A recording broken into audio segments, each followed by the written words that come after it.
All right, so I'm going to be talking about social identity theory in Scarface. So, what is it? So, the actual definition is the theory known.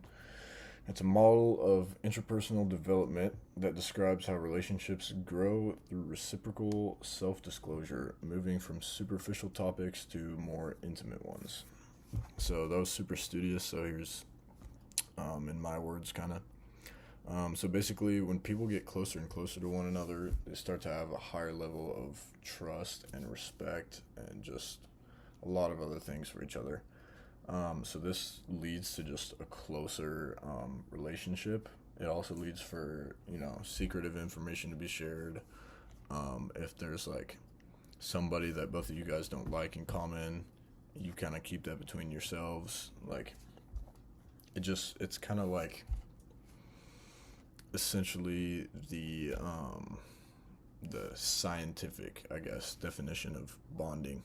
That's how I would put it. So my media, obviously, as I said before, I chose to use the movie Scarface.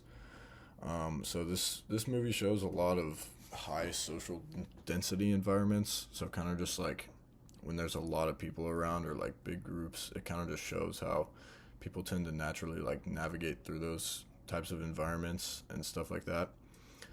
The gangs or mobs in the movie show a really good representation of how social identity affects people. So, kind of just like how you get in and meet people and how you become closer, and how certain people have certain status over each other because you know them better or because they have a better rep or just like stuff like that. So, steps of social penetration. So the first step is orientation. So polite, just like small talk, just kind of getting to know somebody. The second step is exploratory or effective exchange. So this is sharing like feelings or opinions, like, oh, what do you think about this? Oh no, I don't like it. Obviously, you guys, come on now. Effective exchange. So this is deeper private sharing. Um, this goes hand in hand with stable exchange. So deep intimacy and predictability. So, kind of once you start to get to know someone more, I mean, obviously you start to share more private things like secrets, backstories, I don't know, just stuff that you wouldn't want other people that you don't know as well to know. You start sharing that kind of stuff. And then also, I mean, obviously, once you know someone for long enough, like, you can predict them pretty well. So that's something that also comes along with it. So, like, a lot of times, I don't know, I just feel like it's really easy to predict. Like, if you have a really close friend that you've known for a long time, and you're like, oh, hey, where do you want to go eat? I mean, you know what their favorite restaurant is. You know what they're going to say 9 times out of 10. And then they say it, and you're like, oh, yeah, I knew you were going to say that. Boom, there you go. So, my examples from the movie of this theory is so at the start, from the first step of social penetration. So Frank, which is he's a leader of a gang, I guess, kind of just organized crime. And so Frank offers Tony and one of his boys green cards. He like kind of pulls up on them in a car. Maybe they're like walking by his car in the street or something. I can't really remember. And he's basically in short terms just like, yo, I'll give you these green cards if you go pick up this cocaina for me. And so then Tony's like, all right, let's do it. Tony's the main character, by the way. If you haven't seen Scarface, that sucks for you.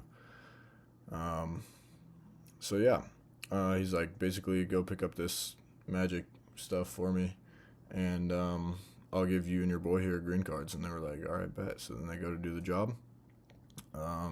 Gets a little messy, and then they get back, and Frank and Tony and the other guy, I can't remember the other guy's name, but they all sit at the bar together in Frank's huge house, and they drink together, and Frank says, like, you know what, I want to hire you guys, and they both get hired on the spot. And so this is the second stage. So this is where we're getting into exploratory, so kind of like feelings and opinions. So they're sitting at the bar, kind of sharing feelings and opinions with just everything about each other, to each other. Frank starts to like the guys. He's like, boom, you're hired. And they're like, all right. So for the third step, deeper private sharing and predictability. So Tony and Frank become almost like business partners because Tony gets really good at his job and Frank kind of sees him as like high respectability level, I guess. And Tony has kind of a big say in like, it's Frank's company, but Tony has made himself such a like, what do you call it? Such a reputation that he almost has as much power as Frank in matters of like what the say is to do for the company, because they've had such a long relationship and they've gotten so close together that Tony's to the point where, you know, they're so close, they trust each other that much that he trusts Tony to have some power as well. And then for the last step of it, this is listed as an optional final stage for some reason, but you know, whatever. Relationship breakdown. So my example of this is at one point in the movie, Tony is at a club and Frank, his boss, kind of like hires these two hitmen on him. And they're like, basically just go kill this guy, because I think Tony made a deal with some other drug lord that he like didn't talk to Frank about first, because like Frank is like the boss. And so Frank got suspicious of Tony and he hired two hitmen to go and kill him. And they failed, and then so Tony goes to Frank's house and he does this little confrontation thing, the last step of social penetration. And he goes up to him and he's basically just like, hey, like this entire relationship, he doesn't say relationship, but you know what I mean. Basically like, hey, this entire relationship was a lie, like you don't really trust me, kind of sort of thing. And then he's like, you had two guys set up to come kill me. And then Frank was like, oh, no, I didn't. And then Tony puts a gun to his head and he's like, tell me the truth. And then he's like, yeah, I did. And then Tony kills him. Relationship terminated. The end. That was it. Have an amazing day.